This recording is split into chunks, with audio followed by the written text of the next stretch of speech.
Remember that time you wanted a rat to serve you pizza? Today, we are talking about eating in Disney World, but not the good kind. This is not the kind you're gonna be excited about. This is the kind where we're telling you not to eat there. Statistically, not everywhere in Disney World can be a banger in your mouth. Tony's Town Square, oh boy, is a delightfully themed and unfortunately bad food restaurant in Walt Disney World. Located in the Magic Kingdom, right on Main Street, USA, right in view of the castle. Talk about prime real estate, okay? Right there on Main Street. You couldn't have better location. It is intended to be a homage to Lady and the Tramp. Oh, this is the night, and the music is right on this lovely Bella Notte. You keep getting more spaghetti than me. An Italian eatery. An Italian trattoria, if you will. Like, you know when they go to Tony's Italian restaurant? That's it, that's the restaurant you're going to. You want it to be so good. And then you eat the food.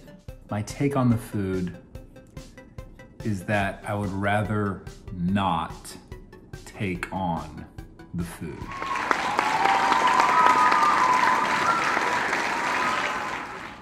Yep. It's essentially a strip mall Olive Garden. No, Olive Garden is better. To me, the food really feels like an afterthought. You're not gonna be kissing anyone over a spaghetti noodle at Tony's Town Square restaurant because the spaghetti noodle just won't wow you enough. And I assume that's why the dogs kissed, was because of the quality of the spaghetti. Here's the thing about pasta and pizza. It's probably gonna be edible. Hello? Flavor, where are you? As a kid, I loved it because it's well themed to Lady and the Tramp. So that's really fun as a kid to be going in and feeling like you're stepping within a movie universe. It's so cute. Because there's a fountain with Lady and the Tramp on it. There's, if you go out in the back and look out one of the windows, you can actually see Lady and the Tramp, their silhouettes having their spaghetti and meatballs. And outside, out front, this is a really cool detail. You know, in the movie, when they're on their little dog date and they draw in the cement a heart with their little paw prints, you can actually see that right outside Tony's Town Square.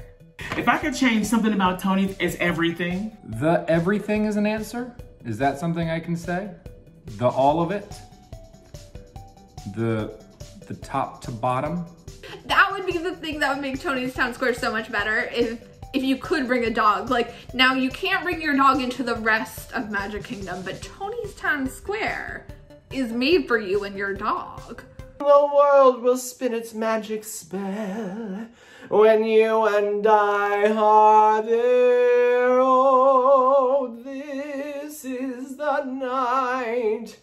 I think it is so cute that you saw this restaurant in a Disney movie and now you're there. And I don't understand why that's not a thing more places. Because really my whole life's purpose is to eat food that I've seen in animated films. You see these amazing restaurants in the movies and then you want to go there and eat there. And that's what Tony's Town Square is.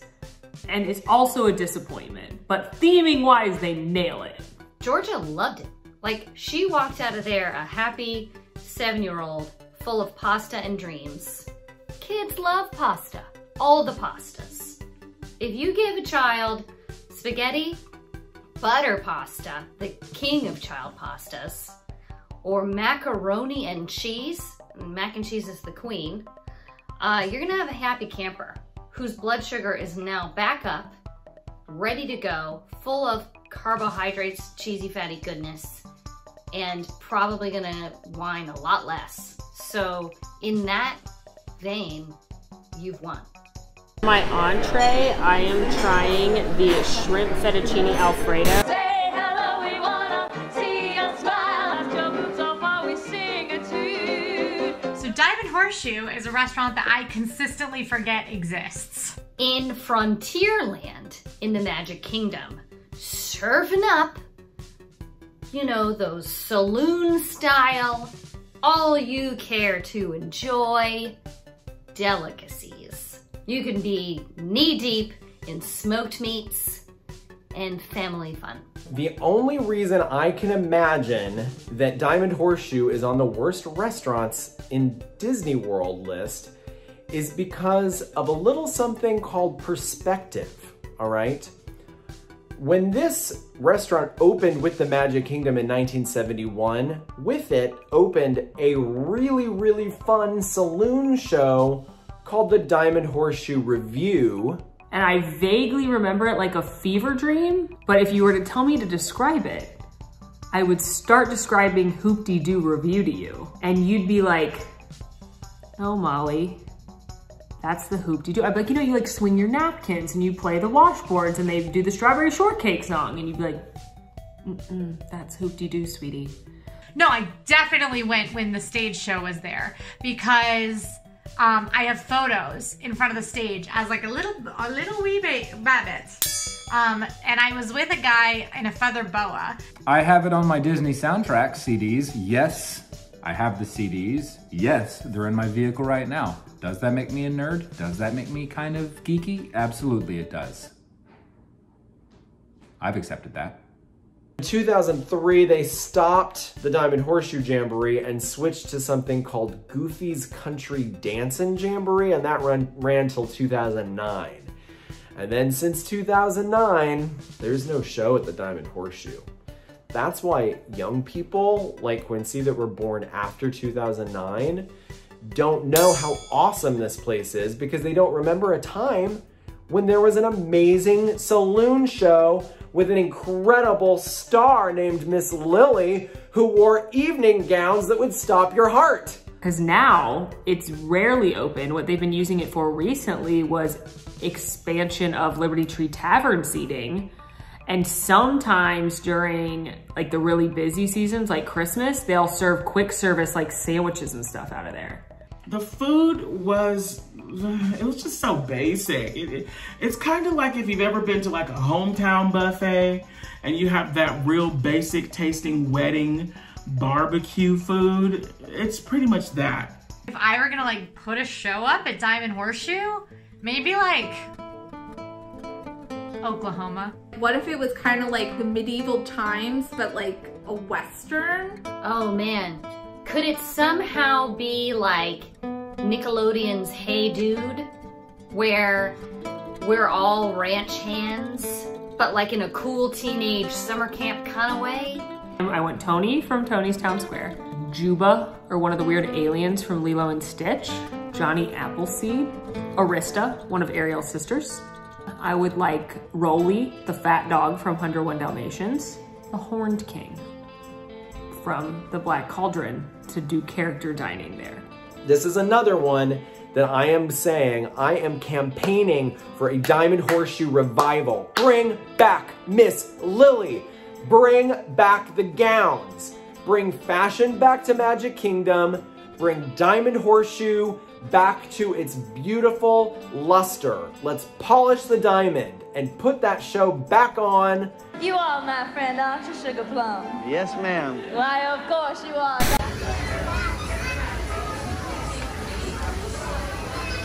Rainforest Cafe is a... The Rainforest Cafe is a very immersive experience where you can eat inside a tropical rainforest. T-Rex is very similar, in a similar vein to Rainforest Cafe. It is a cafe or restaurant themed after the time of the dinosaurs. It's if Jurassic Park was a dining experience without the carnage. Life finds a way. The loudest restaurants in existence. Rainforest Cafe is my favorite place to eat circa 1996. I ate at Rainforest Cafe a few times as a child because my adorable child face begging my parents to please let me eat with the elephant at Rainforest Cafe instead of eating good food. They just couldn't say no. Yeah. Because when they were built in their A-Day, they were amazing and immersive and You know, they were great, but then we all realized that we do like talking to each other. We do like hearing each other talk. Yeah. It's really a place that you're going for the theming, and like the food quality to me is kind of like Applebee's level. But it's not bad food. It is about on par with TGI Fridays, Chili's, Ruby Tuesdays, and there is nothing wrong with those places. Here's the thing about all the food in the Rainforest Cafe. It's dark in there and you can't see it.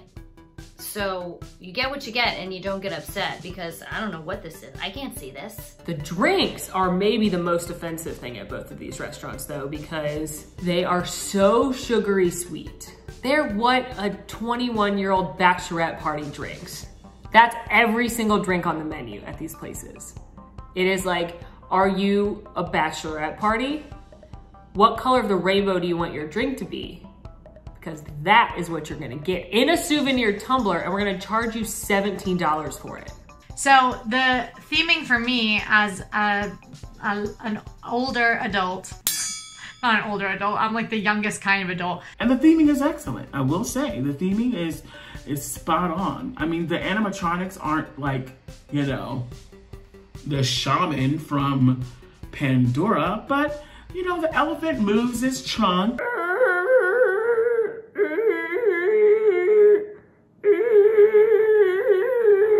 And you know, the monkeys kind of do their thing.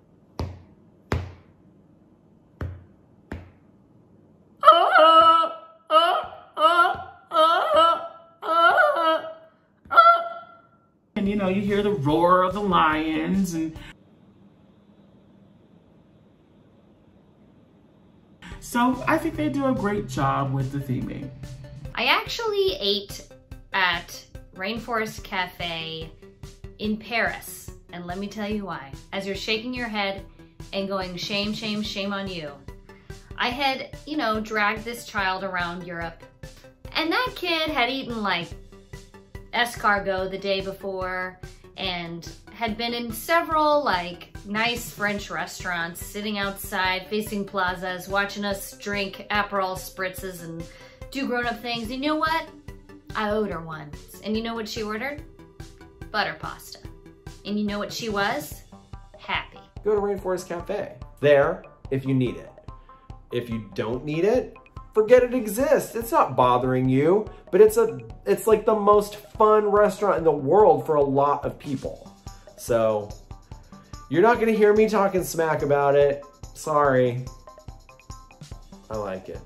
Everybody, it's Dr. Alan Grant. And Dr. Ian Malcolm. Here.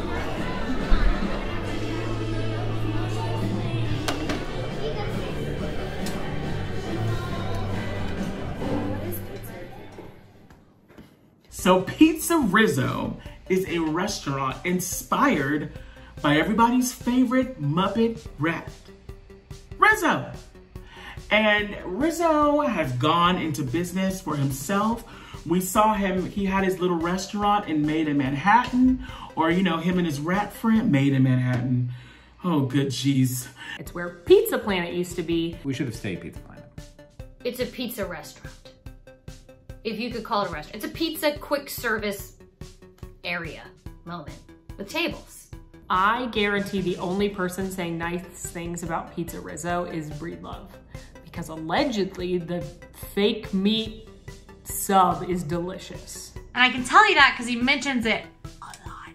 Like a lot. I am vegan, sorry to bring it up again, but they have a meatless, you know, fake meat sausage sandwich that has onions and peppers and mushrooms and tomato sauce. It's very, very, very good. And I love it, okay? I'm sorry. And I love eating in the wedding room, all right? It's fun, all right? I love, all right?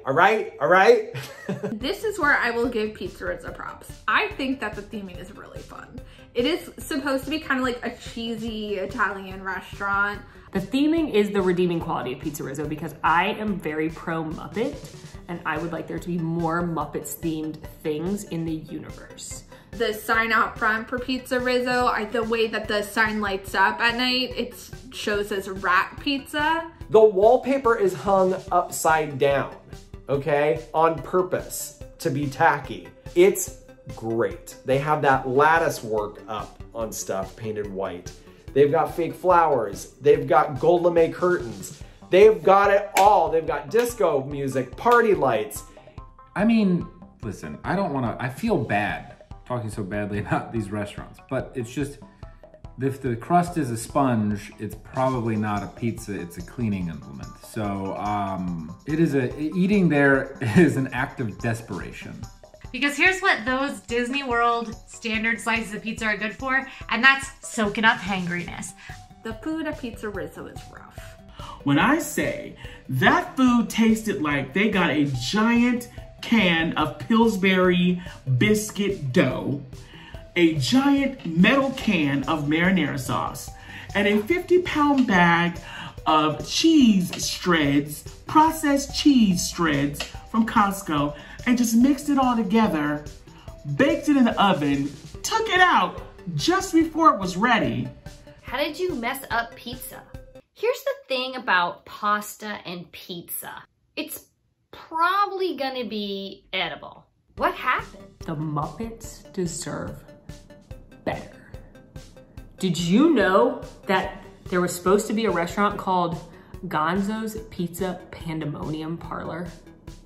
And it was gonna have robotic rats bring me the pizza? Because anything would taste better brought to you by animatronic rats, not real rats. Although, Ratatouille. I would not replace Pizzerizzo. I would replace the food.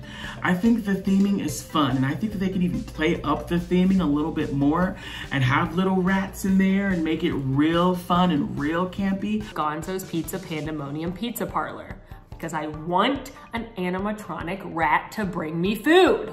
Go eat at Pizzerizzo. Get the sausage sandwich, either plant-based or meat, whatever you like, get it.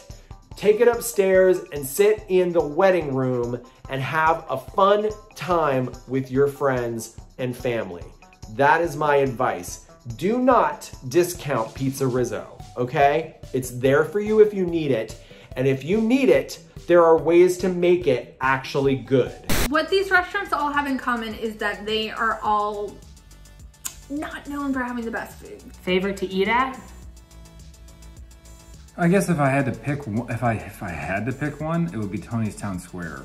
But I mean, we're really doing a bit of an arm twist there. My favorite's gonna have to be Rainforest Cafe because they've just got that good sassy food.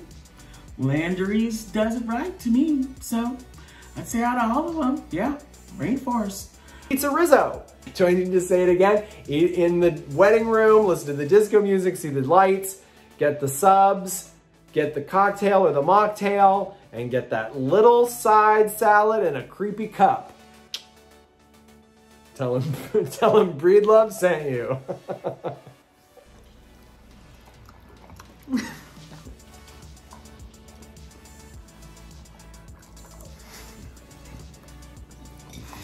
Are you filming me film this? Nice, Sippy. Here, Allie, you can have some more. Hey everyone, it's Molly. Thanks for tuning in to this week's RTT. Make sure to like and subscribe and ring that notification bell so you know when new episodes are coming out. If you want more RTT right now, click over here to watch all of our favorite Disney Parks episodes. And if you want more all ears, click over here for Quincy and I going on a dinner date to T-Rex Cafe. Thanks for watching.